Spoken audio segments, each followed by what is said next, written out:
Hello guys, welcome to health inspectors crew. അപ്പൊ നമ്മൾ ഇന്ന് വളരെ വളരെ വളരെ ഇമ്പോർട്ടന്റ് ആയിട്ടുള്ള ഒരു ടോപ്പിക്കുമായിട്ടാണ് എത്തിയിട്ടുള്ളത്. പേര് നിങ്ങൾ കണ്ടു കാണും, local self government institutions, LSGI. നമുക്കിപ്പോ അറിയാം, നമ്മുടെ ഇപ്പോ തദ്ദേശ സ്വയംഭരണ വകുപ്പിന്റെ ഇലക്ഷൻ ഒക്കെ നടക്കുന്ന ടൈമാണ്. ചിലയിടത്ത് കഴിഞ്ഞ് കാണും. ഇത് അപ്ലോഡ് ചെയ്യുന്ന ടൈം വെച്ച് നിങ്ങളൊന്ന് നോക്കി വെക്കുക. അത് എന്താണ്, ചില ഗ്രാമപ്രദേശങ്ങളിൽ നമ്മള് മൂന്ന് പേരൊക്കെ ആയിട്ടൊക്കെ വോട്ടിട്ടല്ലേ, എന്താ ഗ്രാമപഞ്ചായത്ത്, ബ്ലോക്ക് പഞ്ചായത്ത്, ജില്ലാ പഞ്ചായത്ത്. അതെന്താണെന്ന് ചിലർക്കെങ്കിലും ചെറിയൊരു ഐഡിയ കുറവ് കാണും. അതൊക്കെയാണ് നമ്മൾ ഇന്ന് ഡിസ്കസ് ചെയ്യുന്നത്. ഇപ്പൊ ശ്രദ്ധിച്ചേക്കുക, local self government institution LSGI എന്നും ഡീസെൻട്രലൈസേഷൻ എന്നും പഞ്ചായത്തി രാജ് എന്നീ മൂന്ന് പേരുകളിൽ ക്വസ്റ്റ്യൻ വന്നു കഴിഞ്ഞാൽ എഴുതേണ്ട ഒറ്റ ആൻസർ ആണ് നമ്മൾ ഇതിൽ പറയുന്നത്. ഏറ്റവും ഇമ്പോർട്ടന്റ് ആണ്, 5 മാർക്കിന് ഷുവർ ആയിട്ടും ചോദിക്കും എന്ന് ഞാൻ അടിവരയിട്ട് പറയുന്ന ഒരു ക്വസ്റ്റ്യൻ ആണിത്. ആരും മിസ്സാക്കാതെ കാണുക. ഓക്കെ, അപ്പൊ നമുക്ക് കടക്കാം. ഓക്കെ, നമുക്ക് LSGയുടെ ഡെഫിനിഷൻ പറയാം. LSG എന്ന് പറയുന്നത് ഒരു അഡ്മിനിസ്ട്രേറ്റീവ് ബോഡീസ് ആണ്, ടിപ്പിക്കലി ഇൻ ഇന്ത്യ. ഓക്കെ, ഇന്ത്യയിൽ നമ്മുടെ അറിയാം, നമ്മളൊരു തേർഡ് ലാർജസ്റ്റ് ആയിട്ടുള്ള കൺട്രി ആണ്. ഓൾമോസ്റ്റ് കഴിഞ്ഞ കണക്കൊക്കെ വെച്ച് നോക്കുമ്പോൾ ചൈനയെക്കാളും പോപ്പുലേറ്റഡ് ആയിട്ടുള്ള ഒരു രാജ്യമാണ്. അപ്പോ ഇന്ത്യ എന്ന രാജ്യത്ത് നമ്മുടെ അഡ്മിനിസ്ട്രേഷൻ സുഖകരമാക്കാൻ വേണ്ടി ഗവൺമെന്റ് കൊണ്ടുവന്നിട്ടുള്ളതാണ് ഈ 3 ടയർ സിസ്റ്റം. അതായത് നമ്മുടെ ഗ്രാസ് റൂട്ട് ലെവലിലേക്ക് നമ്മുടെ ഭരണം എത്താനും എല്ലാ ആനുകൂല്യങ്ങളും എല്ലാ കാര്യങ്ങളും എത്താൻ വേണ്ടി ഗവൺമെന്റ് കൊണ്ടുവന്നിട്ടുണ്ടാണ് ഈ 3 ടയർ സിസ്റ്റം എന്ന് പറയുന്നത്. ഇന്ത്യയിലെ ഓൾമോസ്റ്റ് എല്ലാ സ്റ്റേറ്റ്സിലും നല്ല ഗംഭീരമായിട്ട് നടന്നു പോകുന്നതാണ്. നമുക്ക് കേരളത്തിൽ ഏറ്റവും ബെസ്റ്റ് ആയിട്ട് നടന്നു പോകുന്ന ഒരു അഡ്മിനിസ്ട്രേറ്റീവ് ബോഡിയാണ് ഈ LSGA എന്ന് പറയുന്നത്. അപ്പോ ഇത് എലക്ടഡ് ബൈ ലോക്കൽ റെസിഡൻസ്, നമ്മളെല്ലാവരും ഒരു വ്യക്തിയുടെ പൗരത്വം നമ്മൾ തെളിയിച്ച് നമ്മൾ ഒരാളെ വോട്ട് ചെയ്ത് കൊടുക്കുന്നതാണ്. ഇതിൽ ചെറിയൊരു എക്സെപ്ഷൻ ഉണ്ട്. ഇപ്പോഴത്തെ ഇലക്ഷൻ നമുക്ക് നോക്കി അറിയാം, കോർപ്പറേഷൻ മുനിസിപ്പാലിറ്റി ഏരിയാസിൽ വാർഡ് തരത്തിൽ നമ്മൾ കോർപ്പറേറ്റീവ് ആയിട്ടുള്ള ഒരാളെ തിരഞ്ഞെടുക്കുന്നു. എന്നാൽ ഒരു ഗ്രാമപ്രദേശത്ത് വരുമ്പോൾ നമ്മൾ 3 തരത്തിലായിരിക്കും. ഈ 3 ടയർ സിസ്റ്റം എന്ന് പറയുന്നതാണ് ഈ 3 ടയർ സിസ്റ്റം. ഒന്ന്, നമ്മുടെ ജില്ലയിലെ ഏറ്റവും ഫുൾ ഒരു ജില്ലയെ ടോട്ടലി കവർ ചെയ്യുന്ന ജില്ലാ പഞ്ചായത്ത് എന്ന് പറയുന്നതും.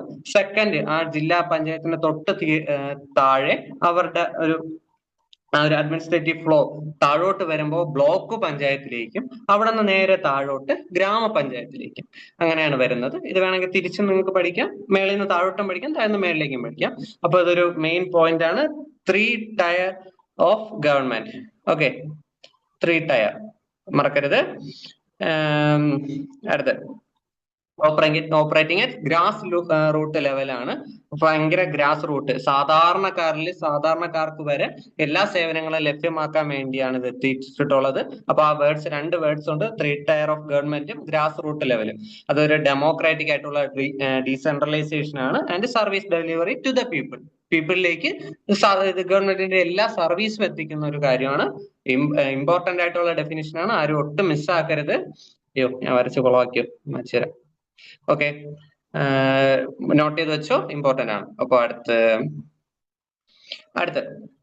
നമ്മൾ പഠിച്ചതാണ്, നമ്മളിപ്പോ 3 ടയർ സിസ്റ്റത്തില് also known as Panchayat Raj കേട്ടോ. ആ പഞ്ചായത്ത് രാജ് എന്ന വേർഡ് ആയിട്ട് essay ക്വസ്റ്റ്യൻ വന്നു കഴിഞ്ഞാലും പേടിക്കരുത്, ഇതേ ടോപ്പിക് തന്നെയാണ്, ഇത് തന്നെ എഴുതിയാൽ മതി.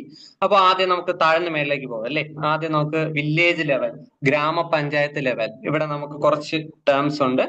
ഒന്ന്, ഗ്രാമസഭ നമുക്ക് ഇമ്പോർട്ടന്റ് ആണ്. നമ്മുടെ കഴിഞ്ഞ തവണ 5 മാർക്ക് ക്വസ്റ്റ്യൻ ആയിരുന്നു ഗ്രാമസഭ. അവിടെ നിന്ന് ഗ്രാമപഞ്ചായത്ത് ഓർ വില്ലേജ് പഞ്ചായത്ത്, 2 വാക്ക് നമുക്ക് യൂസ് ചെയ്യാം. അടുത്ത ന്യായ പഞ്ചായത്ത് എന്ന് പറയുന്ന ഒരു സാധനം കൂടെ ഉണ്ട്, പുതിയ വേർഡ് ആയിരിക്കും, എക്സ്പ്ലെയിൻ ചെയ്തു തരാം. അടുത്ത് തൊട്ട് മേളിലേക്ക് പോകുമ്പോൾ ബ്ലോക്ക് ലെവലിലെ ആൾക്കാരുണ്ട്. ബ്ലോക്ക് ലെവലിന്റെ വേറൊരു പേരാണ് പഞ്ചായത്ത് സമിതി. ഓക്കെ, ബ്ലോക്ക് ലെവൽ, പഞ്ചായത്ത് സമിതി. അടുത്ത തേർഡ് ലെവൽ എന്ന് പറയുമ്പോൾ ഡിസ്ട്രിക്ട് ലെവൽ, അത് ജില്ലാ പരിഷത്ത്. ഓക്കെ, ജില്ലാ പരിഷത്ത് എന്ന് പറയുന്ന ഡിസ്ട്രിക്ട് ലെവലും. അടുത്ത് നമുക്ക് ഗ്രാമസഭ, 5 മാർക്കിന്റെ ക്വസ്റ്റ്യൻ ആണ്. തീം മനസ്സിലാക്കുക, കുറച്ച് നിങ്ങളുടെ എക്സ്പീരിയൻസ് ഒക്കെ വെച്ചിട്ട് നിങ്ങളിത് എക്സാമിന് എഴുതുക. ഓക്കെ, അടുത്ത് ഗ്രാമസഭയുടെ ഇത് പറയാം. ബേസിക് യൂണിറ്റ് ആണ്. എല്ലാ വർഷവും 3 തവണ ഗ്രാമസഭ കൂടണമെന്നൊക്കെ നമ്മുടെ നോട്ടീസൊക്കെ വന്ന് കാണും. ഡീസെൻട്രലൈസ്ഡ് ആയിട്ട് സിസ്റ്റത്തിന്റെ ഏറ്റവും ബേസ് ആണ്. കാരണം ആ നാട്ടിലുള്ള ലൊക്കാലിറ്റിയിലുള്ള ആൾക്കാർ നമ്മൾ തിരഞ്ഞെടുത്ത വാർഡ് മെമ്പർ, ഗ്രാമപഞ്ചായത്തിൽ ആ വാർഡ് മെമ്പറിന്റെ നേതൃത്വത്തിൽ ഒരു ഗ്രൂപ്പിംഗ് തുടങ്ങുകയാണ്. അതില് it's an assembly of all adults. നിങ്ങൾക്ക് കൊച്ചുകുട്ടികളാണെങ്കിൽ ചിലപ്പോൾ പോയിട്ടുണ്ടായിരിക്കില്ല. അഡൽട്സിനാണ് കൂടുതൽ ഇത് മീറ്റിംഗ് വരുന്നത്. Held twice A year.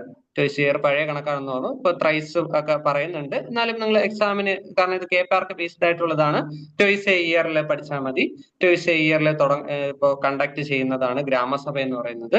Basic unit ആണ്, അഡൽട്സിനാണ്, ട്വൈസ് എ ഇയർ. അപ്പൊ അടുത്ത് പഞ്ചായത്ത് രാജ് സിസ്റ്റമിന്റെ പ്രൈമറി ബോഡിയാണ്.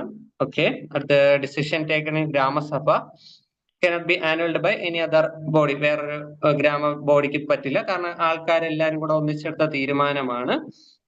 ഇതിന്റെ ആനുവൽ ഡിസിഷൻ എല്ലാം ഗ്രാമസഭയുടെ മാത്രം നേതൃത്വമായിരിക്കും കേട്ടോ, പുറത്തൊന്നും ആരുമില്ല, ബാക്കി ഇതൊന്നുമില്ല. അപ്പോ 18 എബോവ് ആയിട്ടുള്ള ആൾക്കാർ, സെയിം വില്ലേജിൽ ഇപ്പൊ പൗരത്വം ഉള്ള ആൾക്കാർക്ക് നമ്മളൊരാളെ ജയിപ്പിച്ചു വിടുന്നു, ഒരു മെമ്പറിനെ ജയിപ്പിച്ചു വിടുന്നു. അവർക്ക് ഇതേപോലെ ഇലക്ടോറിയൽ റോൾസ് ഉള്ള ഒരാൾക്ക് ഈ ഗ്രാമസഭയിൽ മെമ്പർ ആവാൻ പറ്റും. ഓക്കെ, നമ്മളൊരു ചെറിയ ഫോട്ടോ ഒക്കെ കണ്ടില്ലേ, ഒരു മെയിൻ ആള് ചുരിദാറിട്ട ഒരു ചേച്ചിയാണെന്ന് തോന്നുന്നു അവിടുത്തെ വാർഡ് മെമ്പർ. സാർ വായിക്കുന്നുണ്ട്. അവരൊക്കെ വില്ലേജിലുള്ള മെയിൻ ആൾക്കാരായിരിക്കും. അപ്പൊ അവരെ നേതൃത്വത്തിൽ ഒരു നാട്ടുകൂട്ടം പോലെ കൂടുന്നു. അവരാണ് ഗ്രാമസഭ നടത്തുന്നത്. അടുത്ത് ഗ്രാമപഞ്ചായത്ത്. ഗ്രാമപഞ്ചായത്ത് എന്ന് പറയുമ്പോൾ അതിന്റെ എക്സിക്യൂട്ടീവ് ഓർഗൻ ഓഫ് ഗ്രാമസഭയാണ്. ഗ്രാമസഭയുടെ എക്സിക്യൂട്ടീവ് ഓർഗൻ ആണ്. അവിടുത്തെ ഹെഡ് എന്ന് പറയുന്നത് സർപഞ്ച് ഓർ മുഖ്യ. നമ്മൾ പറയുന്ന എന്താണ്, പഞ്ചായത്ത് പ്രസിഡന്റ് എന്ന് നമ്മളിപ്പോ പറയും. അത് സർപഞ്ച് ആർ മുഖ്യ എന്നാണ് പറയുന്നത്. അവിടെ ഒരു 15 to 30 ആൾക്കാർ കാണും. ഈ വാർഡ് മെമ്പേഴ്സ് ഇല്ലേ, ഈ വാർഡ് നമ്മൾ ഓരോ വാർഡിൽ നിന്ന് ജയിപ്പിച്ചിട്ടില്ലേ, അവരെല്ലാം കൂടെ ചേർന്ന് ഒരു പഞ്ചായത്ത് പ്രസിഡന്റ് ആക്കുന്നു. അതിനാണ് സർപഞ്ച് ഓർ മുഖ്യ എന്ന് പറയുന്നത്. അത് ഗ്രാമപഞ്ചായത്തിന്റെ എക്സിക്യൂട്ടീവ് ഓർഗൻ ആണ്. അടുത്ത members of the panchayat are elected by adults. Adults ആണ്, അറിയാലോ, ഒരു അഡൽട്സ് ആണ് ഇത് വരുന്നത്. 5 ദിവസത്തിലിടയ്ക്കാണ് ഇലക്ഷൻ വരുന്നത്. അടുത്ത സിവിൽ അഡ്മിനിസ്ട്രേഷൻ ആണ് ഇവിടുത്തെ മെയിൻ ആയിട്ടുള്ള ഫംഗ്ഷൻ എന്ന് പറയുന്നത്. അതായത് ബേസിക് ആയിട്ടുള്ള സാനിറ്റേഷൻ, നമ്മൾ ഈ സ്ട്രീറ്റ്സിലൊക്കെ ലൈറ്റ് ഇടുക, ഈ കമ്മ്യൂണിക്കബിൾ ഡിസീസിന്റെ ഒക്കെ പ്രിവെൻഷൻ, ലിറ്ററസി പ്രൊവൈഡ് ചെയ്യുക, യൂത്ത് ക്ലബിനെയൊക്കെ വെച്ച് ചെറിയ സാനിറ്റേഷൻ വർക്കും വെൽഫെയർ ആക്ടിവിറ്റീസ് ഒക്കെ നടത്തുക, മഹിളാ സമിതിയൊക്കെ ഉണ്ടാക്കുക, ഈ അയൽക്കൂട്ടം അതുപോലുള്ള കുറച്ച് സമിതീസ് ഒക്കെ ഉണ്ടാക്കുക. അതൊക്കെയാണ് ഈ ബേസിക് ആയിട്ടുള്ള ഫംഗ്ഷൻ. ഭയങ്കര സിമ്പിൾ ആയിട്ടുള്ള ഫംഗ്ഷൻ ആണ്. പിന്നെ പഞ്ചായത്ത് സെക്രട്ടറി എന്ന് പറയുമ്പോൾ നമ്മുടെ ഒരു ഗവൺമെന്റ് സ്റ്റാഫ് ആണ് അല്ലേ, സ്റ്റാഫാണ് പഞ്ചായത്തില് ഒരു ഓവറോൾ ചാർജ് വരുന്നത്. പഞ്ചായത്ത് പ്രസിഡന്റ് താഴെ വരുന്നത്. വേരിയസ് ആക്ടിവിറ്റീസ് പുള്ളിയാണ് ഹെൽപ്പ് ചെയ്യുന്നത്. കാരണം ഒരു ഗവൺമെന്റ് ഒഫീഷ്യൽ എന്ന രീതിയിൽ ഗവൺമെന്റിൽ നിന്ന് കിട്ടുന്ന കുറച്ച് ആനുകൂല്യങ്ങളെല്ലാം ഒഫീഷ്യലി കൈകാര്യം ചെയ്യുന്ന ഒരു പഞ്ചായത്ത് സെക്രട്ടറിയാണ്. അതെല്ലാമാണ് ഗ്രാമപഞ്ചായത്ത്. അടുത്ത ന്യായപഞ്ചായത്ത്. നമ്മൾ ഈ സിനിമയിലൊക്കെ കണ്ടിട്ടേരില്ലേ, കുറച്ച് നാട്ടുകൂട്ടമൊക്കെ കൂടി ഇങ്ങനെ പറയാണ്, അവര് തെറ്റുകാരാണ്, അവരെ നാട് കടത്തണം, അല്ലെങ്കിൽ അവിടെ മുട്ടയടിച്ച് പുള്ളി കുത്തണം എന്നൊക്കെ ഒരു പഴയ ആയിട്ടുള്ള ഒരു സ്റ്റൈലാണ് ഈ ന്യായപഞ്ചായത്ത് എന്ന് പറയുന്നത്. ഇത് ഇപ്പൊ റെലവെന്റ് ആണോ ചോദിച്ചാൽ റെലവെന്റ് അല്ല, ബട്ട് KPARKൽ ഇത് ഉള്ളത് കൊണ്ടാണ് നമ്മൾ ഇൻക്ലൂഡ് ചെയ്തിട്ടുള്ളത്.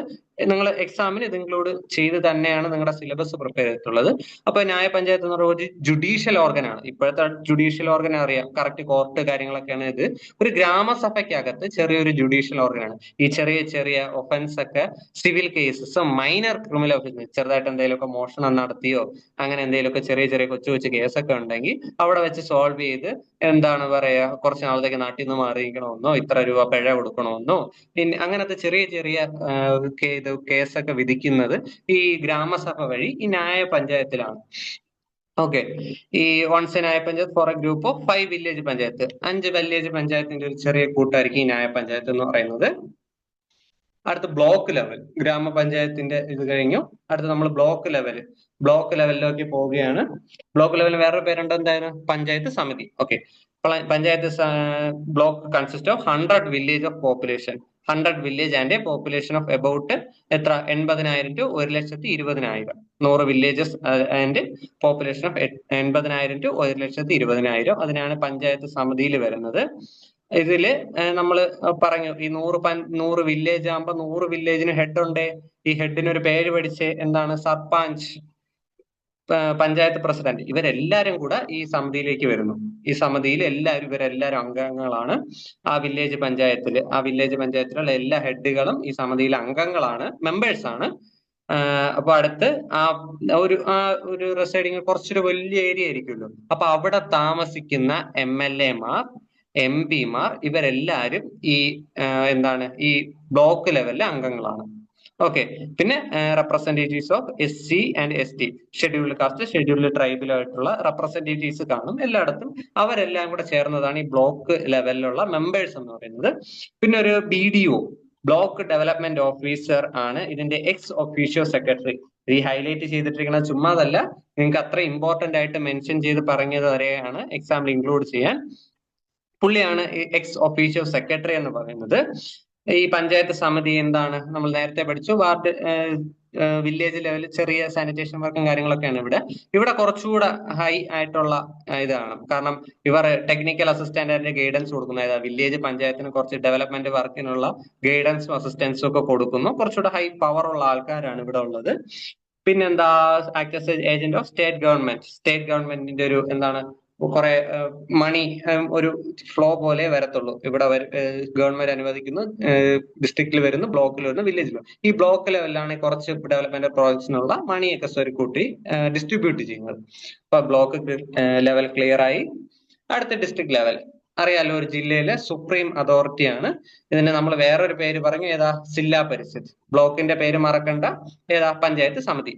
ഓക്കെ. അപ്പൊ ഡിസ്ട്രിക്ട് ലെവലിന്റെ വേറൊരു പേരാണ് ജില്ലാ പരിഷത്ത്. ജില്ലാ പരിഷത്തിൽ ആരൊക്കെ ഉണ്ട്? നമ്മൾ നേരത്തെ പറഞ്ഞ പോലെ കോമൺ ആയിട്ട് നമുക്ക് ചിന്തിച്ചാൽ ഈ പഞ്ചായത്ത് സമിതിയിലുള്ള എല്ലാ ഹെഡുകളും കാണും. പഞ്ചായത്ത് സമിതിയിൽ ഏതൊക്കെ ഹെഡ് ഉണ്ടോ അവരെല്ലാരും നേരെ ഒരു 5-6 ഒരു 10-നകത്തായിരിക്കും ഓൾമോസ്റ്റ് എല്ലാ ബ്ലോക്കും വരുന്നത്.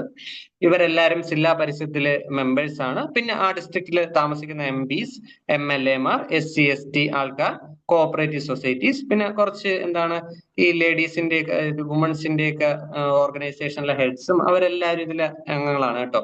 പിന്നെ എല്ലാ ജില്ലയിലും എന്താണ് ആരുണ്ട്? ഒരു IAS കാരനുണ്ട്, ഒരു കളക്ടർ ഉണ്ട്. ഈ കളക്ടറും ഇതിലൊരു അംഗമാണ്. പക്ഷെ പുള്ളി എന്താണ്? നോൺ വോട്ടിംഗ് മെമ്പർ ആണ്. ഇതെല്ലാം പോയിന്റ് എല്ലാം കറക്റ്റ് ആയിട്ട് മെൻഷൻ ചെയ്യണം കേട്ടോ. The collector is a non-voting member. At the Zilla Parishad is a supervisory and coordinating body. എല്ലാ ബ്ലോക്കിനെയും വില്ലേജിനെയും എല്ലാരെയും സൂപ്പർവൈസ് ചെയ്യുന്നതും കോഓർഡിനേറ്റ് ചെയ്യുന്നതും കൺട്രോൾ ചെയ്യുന്നതായിട്ടുള്ള ഒരു ബോഡിയാണ് ജില്ലാ പരിഷത്ത്. ഇവര് സ്റ്റേറ്റ് ടു സ്റ്റേറ്റിൽ കുറച്ച് പവർ വേരീസ് കാണും. കേരളത്തിലാണെങ്കിൽ സെൻട്രലൈസ്ഡ് ആയിട്ടുള്ള ഒരു അതോറിറ്റിയാണ്. പക്ഷെ ഈ ഗുജറാത്ത് പോലുള്ള സംസ്ഥാനങ്ങളിൽ ഈ PHC എല്ലാം നോക്കുന്നത് ജില്ലാ പരിഷത്താണ്. ജില്ലാ പരിഷത്തിന്റെ കൺട്രോളിലാണ് ത്രൂ ഡിസ്ട്രിക്ട് ഹെൽത്ത് ഓഫീസിന്റെ സഹായത്തോടെ ജില്ലാ പരിഷത്താണ്. നമ്മുടെ നാട്ടിലൊന്നും എന്താണ് ഹെൽത്ത് സെന്ററിന്റേതൊന്നും പഞ്ചായത്ത് ലെവലല്ല. നമ്മളൊരു കറക്റ്റ് ആയിട്ടുള്ള ഒരു ഹെൽത്ത് സർവീസ് എന്ന് പറയുന്ന ഒരു ഡയറക്ടറേറ്റ് ഓഫ് ഹെൽത്ത് സർവീസ് എന്ന് പറയുന്ന വലിയ അതോറിറ്റിയുടെ കീഴിലാണ് ഇത് വരുന്നത്. അതിന്റെ പവേഴ്സും കാര്യങ്ങളിലും സ്റ്റേറ്റ് ടു സ്റ്റേറ്റിൽ ചെറുതായിട്ടൊന്ന് ചേഞ്ച് ആവും. അതുകൂടെ ഒന്ന് മെൻഷൻ ചെയ്യുക. ഓക്കെ, കഴിഞ്ഞോ? അയ്യോ, ഇത്രേ ഉള്ളൂ. സിമ്പിൾ അല്ലേ? 5 മാർക്ക് സേഫ് ആയില്ലേ? 5 മാർക്കല്ല കേട്ടോ. ആ ഗ്രാമപഞ്ചായത്ത് സെപ്പറേറ്റ് ചോദിച്ചാലും ഏതെങ്കിലും ഒരു സബ് ടോപ്പിക് ആയിട്ട് സെപ്പറേറ്റ് ചോദിച്ചാൽ മാത്രം 5 മാർക്കുള്ളൂ. ബട്ട് അതർവൈസ് ഇതൊരു essay ടോപ്പിക് ആണ്, വളരെ ഇമ്പോർട്ടന്റ് ആണ്. ഞാൻ ഒന്നുകൂടെ പറയുന്നു, LSGI എന്നും ഡീസെൻട്രലൈസേഷൻ എന്നും പഞ്ചായത്തി രാജം ഈ മൂന്നിൽ ഏത് വേർഡ് വന്നാലും എക്സാമിന് വന്നാലും നിങ്ങൾ ഈ സെയിം സാധനമാണ് എഴുതേണ്ടത്. സിമ്പിൾ ആയിട്ട് പഠിക്കുക, സിമ്പിൾ ആയിട്ട് എഴുതുക. ബാക്കി sub topics A question B question ആയിട്ടൊക്കെ തരംതിരിച്ച് വരും. അതുകൂടെ ഒന്ന് ഇത് ക്ലിയർ ആയിട്ട് നോക്കിയിട്ട് പേടിക്കാതെ എക്സാം എഴുതുക. അടിപൊളിയായിട്ടിരിക്കുക. ഓക്കെ അല്ലേ? ഗ്രാമസഭയുടെ നോക്കണേ, മറക്കല്ലേ.